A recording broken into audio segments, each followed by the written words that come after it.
Matt, or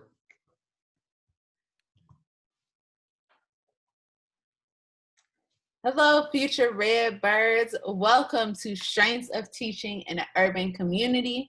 My name is Kaylin Stewart, and I am a current CPS teacher.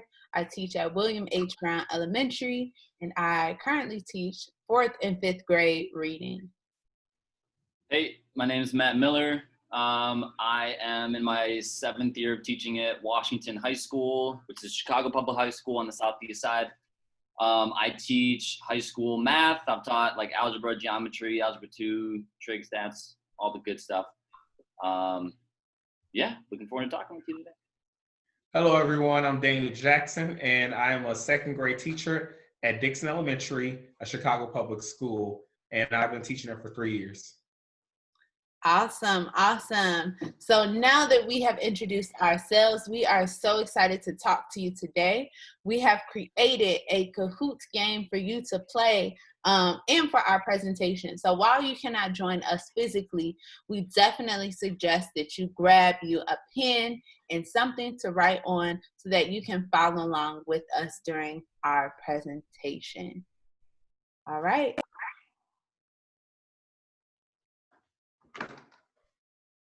So strengths of teaching in an urban community. Myth or fact? Teacher works 6 to 7 hours a day. Well, I wonder, is it a myth or a fact? It is actually a myth that teachers work 6 to 7 hours a day. Teachers work on weekends. Teachers work in the late evenings, calling parents and completing paperwork and preparing for the next day.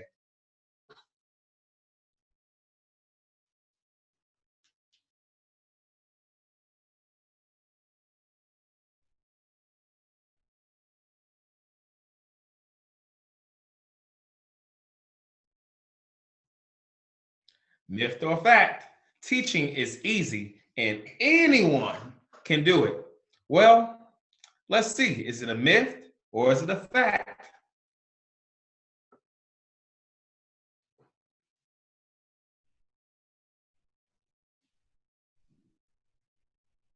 We all know that's a myth.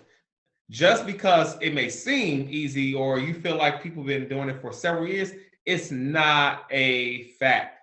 Teaching is one of the most interesting careers because teachers are very hardworking people, and not everyone is mentally capable and strong enough to be a part of this great career.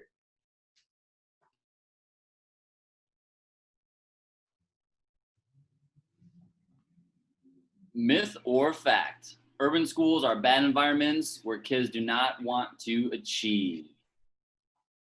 What do we think? Urban schools, bad environments. Not trying to learn over here.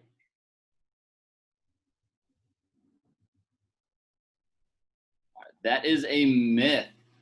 So if you believed this to be true, I would highly suggest doing some observations in urban schools. You'll be very surprised at the environments in the schools. Any teachers who talk to in urban environments, for the most part, good environments. All students, all kids want to learn. It depends on like you as a teacher, as a future teacher, what environment are you providing for your students in front of you? If you're providing a good environment for them, of course they're gonna want to achieve, they're gonna do well. So yeah, there's a lot of good stuff going on in urban environments. Nice red bird. Myth or fact? Teachers play a role in eliminating the opportunity gap. What are we thinking? Do teachers play a role in eliminating the gap?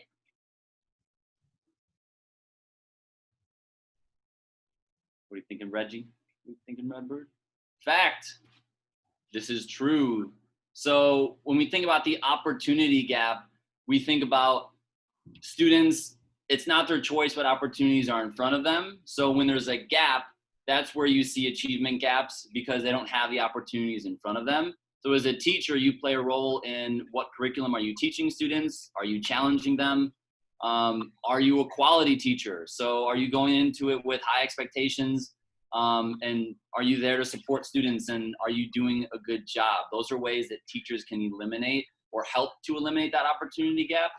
Obviously, there's other opportunities that students may or may not have depending on their situation. But as a teacher, you do play a role in eliminating that gap and supporting students.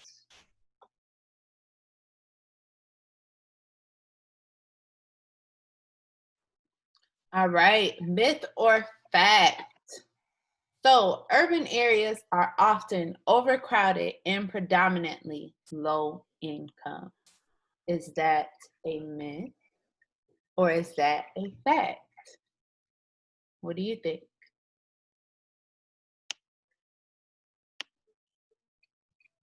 That is actually a myth, right? So, in case you did not know, so urban areas are considered regions that are surrounding a city. So, urban areas are very developed, meaning that there's like this density of human structures, such as like houses, commercial buildings, roads, bridges, railways, expressways, all of those different things. And so, with that being said, now that we know what an urban area is, a lot of the times certain areas in an urban area can look very different. So for example, Chicago, right? Chicago, if you've ever been to the city of Chicago, you know that certain parts of Chicago are very crowded, such as like the Loop area. Those areas that are closer to all of those landmarks are, or like these up and coming areas, such as the Loop, are very crowded. When you look at a place such as Bloomington Normal, which is also considered an urban area, it is less crowded. So another thing to address with this question is the predominantly low income. And so that is actually not true. So Chicago is made up of 77 different communities.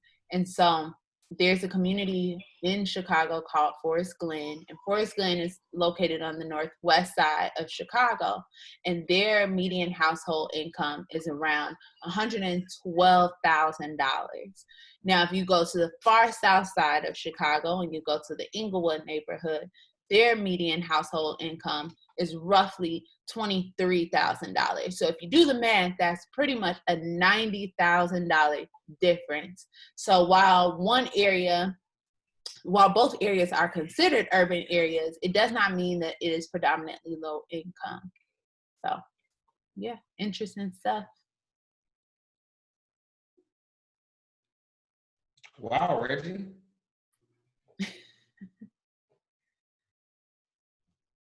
All right, myth or fact. So students and schools in urban areas do not receive as many resources or support as suburban schools. Is that a myth or a fact?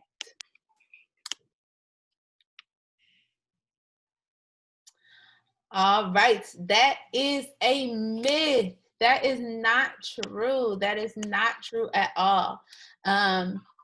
Chicago Public Schools is, like we said before, it's like it is this school district that is located in an urban area, and they have a ton of partnerships with different organizations all around Chicago. So now that we have this idea of what urban areas look like, we know that in Chicago in particular is a hot spot for these organizations to come and work with our students in particular. And so with that, we have a benefit because we have so many different partnerships, specifically with Chicago Public Schools. So just to name a few, so we have City Year, which is AmeriCorps. They have a partnership with Chicago Public Schools. We have Big Brothers, Big Sisters. We have partnerships with banks. There are partnerships with advocacy centers. We have partnerships with hospitals. We have a partnership with Chicago Blackhawks, with the Chicago Bulls, with the health centers. There are just like an crazy amount of different partnerships, and all of those partnerships pretty much work towards a certain goal in Chicago Public Schools. So like, for example, partnerships that we might have with community health centers, they work in schools to pretty much bring awareness to health and wellness. There are other partnerships with, like, for example, the Chicago International Film Festival that pretty much help schools bring the arts into their classrooms. So that is not true. They actually probably have more resources and support.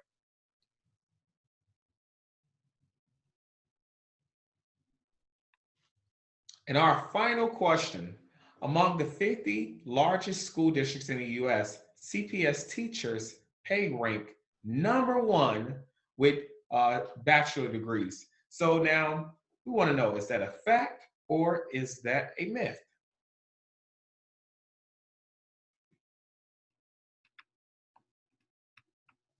Looking at the demographics among teachers in Illinois, teachers in Chicago make the highest amount of money amongst their counterparts in rural and suburban districts as a starting teacher with a bachelor's degree. They start most teachers in Chicago start off with at minimum of $55,000, and that is only going higher within the years to come. Well, let's see who won, Reggie or a Redbird. All right, coming in second place was Reggie, and in first place is Redbird. So thank you so much for joining our presentation today. We hope that we gave you a little bit of insight on what it is like teaching in an urban community, but also maybe convinced you that an urban community is probably where you would like to teach in the future. So thank you. See ya. See ya.